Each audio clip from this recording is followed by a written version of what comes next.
Hello students, इस topic में हम इलेक्ट्रोलाइट्स के बारे में पढ़ेंगे और एसिड बेस की क्या क्या थ्योरीज होती हैं यह भी पढ़ेंगे।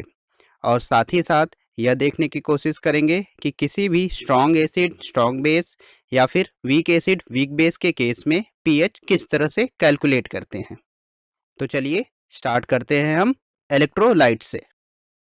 सबसे पहले हम यह जान लेते हैं कि सब्सटेंस को उनके एक्वस सॉल्यूशन की इलेक्ट्रिकल प्रॉपर्टी के बेसिस पर हम किस तरह से क्लासिफाई कर सकते हैं। इलेक्ट्रिकल प्रॉपर्टीज़ के बेसिस पर सब्सटेंस को हम दो कैटेगरी में डिवाइड करते हैं, जिसमें एक होता है इलेक्ट्रोलाइट, वहीं दूसरा होता है नॉन इलेक्ट्रोलाइट। इलेक्ट्रोलाइट ऐसे सब्सटेंस होते हैं जिनके एक्वस सॉल्यूशन इलेक्ट्रिसिटी कंडक्ट करते हैं।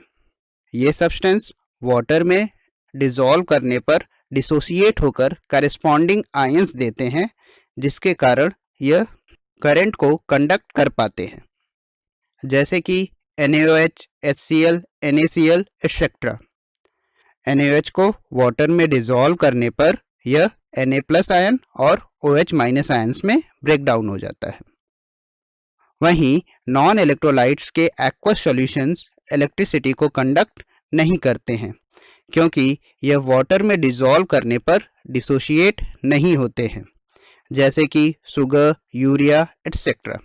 यदि हम यूरिया को वाटर में डिसॉल्व करते हैं तो यह डिसोशिएट नहीं होता है। इस चैप्टर में मेनली हम इलेक्ट्रोलाइट्स के बारे में पढ़ने वाले हैं। इलेक्ट्रोलाइट्स के डिसोशिएशन के बेसिस पर हम इलेक्ट्रोलाइट को दो कैटेगरी में डिवाइड कर सकते हैं। एक होता है स्ट्रॉन्ग इलेक्ट्रोलाइट्स, दूसरे होते हैं weak electrolytes. Strong electrolytes water में डिसॉल्व करने पर कंप्लीटली डिसोशिएट हो जाते हैं, या फिर हम यह कहें कि इनका वाटर में डिग्री ऑफ डिसोशिएशन अप्रॉक्सीमेटली 1 के इक्वल होता है, जैसे कि NaOH, NaCl एक्सेट्रा। सिंस यह कंप्लीटली डिसोशिएट हो जाते हैं तो रिएक्शन ऑलमोस्ट कंप्लीशन की तरफ पहुंचता है। तो इस केस में हम यह कह सकते हैं कि यहाँ पर कोई इक्विलिब्रियम एग्जिस्ट नहीं कर पाएगा, जैसे कि NaOH की यह रिएक्शन। वहीं अगर हम वीक इलेक्ट्रोलाइट को वाटर में डिसॉल्व करते हैं तो यह पार्शियली डिसोसिएट होते हैं।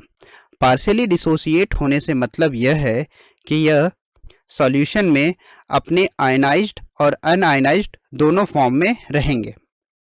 इनका डिग्री ऑफ डिसोसिएशन 1 से कम होता है, जैसे कि ammonium hydroxide, propanoic acid etcetera. Since इनका पार्शियल डिसोसिएशन होता है तो सॉल्यूशन में आयनाइज्ड और अनआयनाइज्ड दोनों फॉर्म में एग्जिस्ट करेंगे। तो यहाँ पर आयनाइज्ड और अनआयनाइज्ड फॉर्म के बीच में एक इक्विलिब्रियम एग्जिस्ट करेगा, जिसे हम आयनिक इक्विलिब्रियम कहते हैं, जैसे कि अमोनियम हाइड्रोक्साइड की यह इक्वेशन। सब्सटेंस के नेचर के बेसिस पर हम इलेक्ट्रोलाइट को 3 कैटेगरी में डिवाइड करते हैं, जिसमें पहला होता है एसिड्स, दूसरे होते हैं बेसिस और तीसरे होते हैं सॉल्ट्स। तो चलिए स्टार्ट करते हैं हम एसिड से। एसिड लैटिन वर्ड एसिडस से बना है, जिसका मतलब होता है खट्टा। एसिड टेस्ट में खट्टे होते हैं और क्लास 10th में हमने यह भी पढ़ा है कि यदि हम एसिड की मेटल के साथ रिएक्शन कराते हैं तो वह salt plus hydrogen gas liberate करता है। एसिड को टेस्ट करने के लिए हम लिटमस पेपर का यूज करते हैं। यदि हम ब्लू लिटमस पेपर को एसिड में डिप करते हैं तो वह रेड हो जाता है। एसिड्स हमारी लाइफ में बहुत ही ज़्यादा इम्पॉर्टेंट होते हैं, जैसे कि हमारे स्टोमक में गैस्ट्रिक जूस होता है जिसमें HCl प्रेजेंट होता है। वहीं विनेगर में एसिटिक एसिड प्रेजेंट होता है। लेमन सिट्रिक एसिड का और इमली टार्ट्रिक एसिड का बहुत ही अच्छा सोर्स होता है। चलिए एसिड के हम कुछ और एग्जाम्पल्स देख लेते हैं। HClO4 जिसे हम परक्लोरिक एसिड कहते हैं, HNO3 जिसे हम नाइट्रिक एसिड कहते हैं, H2SO4 जिसे हम सल्फ्यूरिक एसिड कहते हैं, और HBr जो कि हाइड्रोब्रोमिक एसिड होता है। चलिए अब हम बात करते हैं बेस के बारे में। बेस टेस्ट में बिटर और टच करने पर साबुन की तरह स्लिपरी होते हैं। बेस को टेस्ट करने के लिए हम लिटमस पेपर का यूज़ करते हैं। यदि हम रेड लिटमस पेपर को बेस में डिप करते हैं तो यह ब्लू हो जाता है। चलिए अब हम बेस के कुछ एग्जाम्पल्स देख लेते हैं। NaOH, जिसे हम सोडियम हाइड्रोक्साइड कहते हैं, इसे हम कॉस्टिक सोडा के रूप में वॉशिंग के लिए भी यूज़ करते हैं। LiOH, जिसे हम लिथियम हाइड्रोक्साइड कहते हैं।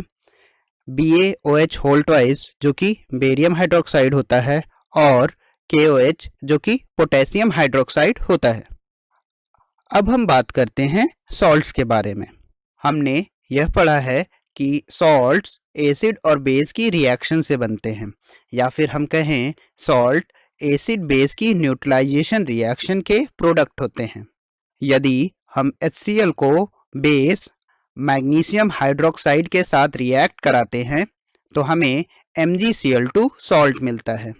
अब हम कुछ सॉल्ट्स के एग्जाम्पल्स देख लेते हैं। सबसे पहला है सोडियम क्लोराइड, जो कि सोडियम हाइड्रोक्साइड और HCl के रिएक्शन से बनता है। इसे हम कॉमन सॉल्ट भी कहते हैं और अपने खाने में यूज़ करते हैं। वहीं दूसरा सॉल्ट है बेरियम सल्फेट, जो कि बेरियम हाइड्रोक्साइड और H2SO4 की रिएक्शन से बनता है।